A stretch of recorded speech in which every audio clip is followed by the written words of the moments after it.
हीरे की कीमत जौहरी ही जानता है। प्रेरणादायी कहानी। एक बार एक व्यक्ति जीवन में अपनी असफलताओं से हताश होकर चुपचाप बैठा हुआ था। उसकी निराशा देख भगवान स्वयं उसके सामने प्रकट हुए। उस व्यक्ति ने भगवान से पूछा, मैंने अपने जीवन में बहुत कड़ी मेहनत की, लेकिन मुझे अब तक सफलता नहीं मिली।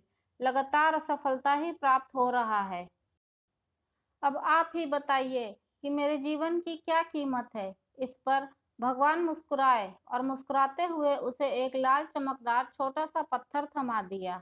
व्यक्ति ने पूछा, इस पत्थर का मैं क्या करूं? ईश्वर ने कहा, तुम इस पत्थर को लेकर जाओ और बाजार में इसकी कीमत जानकर आओ। ध्यान रखना, इस पत्थर को बेचना नहीं है।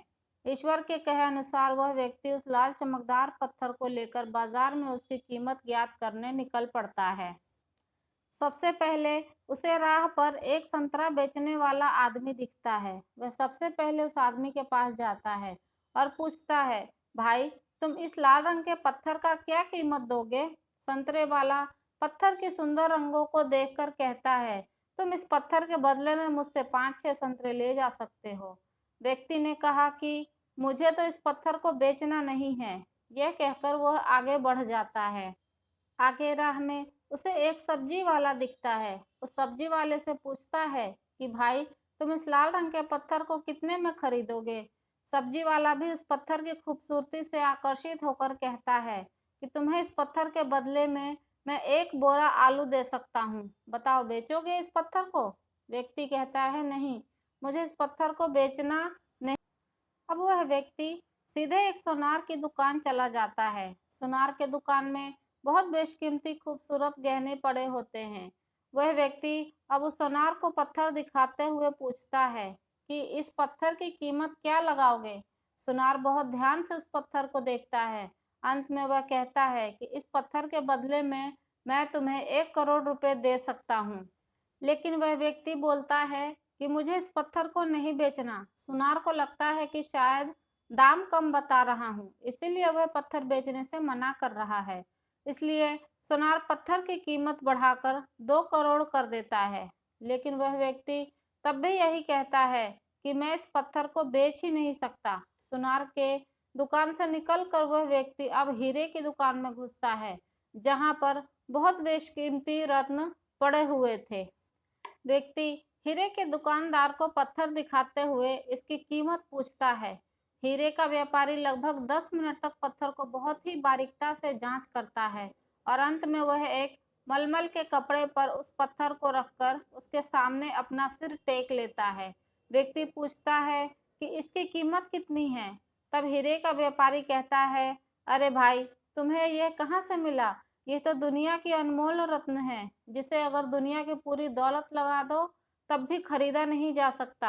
यह सुन वह व्यक्ति बहुत अचंभित हो जाता है और वह सीधे ईश्वर के पास आता है और सारी घटना भगवान को बताता है। उसके बाद पूछता है कि ईश्वर, अब तो बताइए कि मेरे जीवन की कीमत क्या है? तब ईश्वर कहते हैं कि संतरे वाले, सब्जी वाले और सुनार वाले और हीरे वाले सभी ने तो तुम्हें तुम्हारे जीवन की कीमत बता दी है। व्यक्ति कहता है, मैं समझा नहीं। तब ईश्वर उसे विस्तार पूर्वक समझाते हुए कहते हैं कि तुम किसी के लिए पत्थर के टुकड़े के समान हो, तो किसी के लिए अनमोल रत्न। जिस तरह सबने अपनी अलग अलग जानकारी के हिसाब से इस पत्थर की कीमत बताई, लेकिन उस हीरे के व्यापारी ने इस पत्थर की असली पहचान कर ली, ठीक उसी तरह इस दुनिया में तुम कई लोगों के लिए एक मामूली इंसान हो। भले ही तुम में कितना भी हुनर क्यों ना हो, लेकिन वक्त के साथ यह हुनर जरूर निखर कर आता है। तुम्हें बस परिश्रम और धैर्य की जरूरत है। हर मनुष्य को खुद पर विश्वास रखना चाहिए। यदि व्यक्ति को खुद पर विश्वास नहीं, तो उसके जीवन की कीमत कुछ भी नहीं, क्योंकि जिसे खुद पर विश्वास होता है और वह परिश्रम करता है, तो एक दिन हीरे के व्यापारी की तरह उसकी कीमत लोगों को समझ में आने लगती है। जीवन उतार और चढ़ाव से भरा हुआ है। जीवन में परिश्रम तो हर कोई करता है, लेकिन सफलता जरूरी नहीं कि हर एक व्यक्ति को मिल जाए। कुछ लोग निरंतर परिश्रम करते हैं, लेकिन जब उन्हें सफलता मिलने लगती है तो वह स्वयं पर विश्वास रखना छोड़ देते हैं और फिर उन्हें लगता है कि अब तो उनके जीवन का कोई महत्व ही नहीं है। इस कहानी के बारे में आपकी क्या राय है, कमेंट करके ज़रूर बताइए। मेरे चैनल को लाइक शेयर ज़रूर कीजिए और सब्सक्राइब करना बिल्कुल ना भूलें। आप सभी का अपना कीमती समय देने के लिए बहुत बहुत धन्यवाद। अपना बहुत ख्याल रखिए।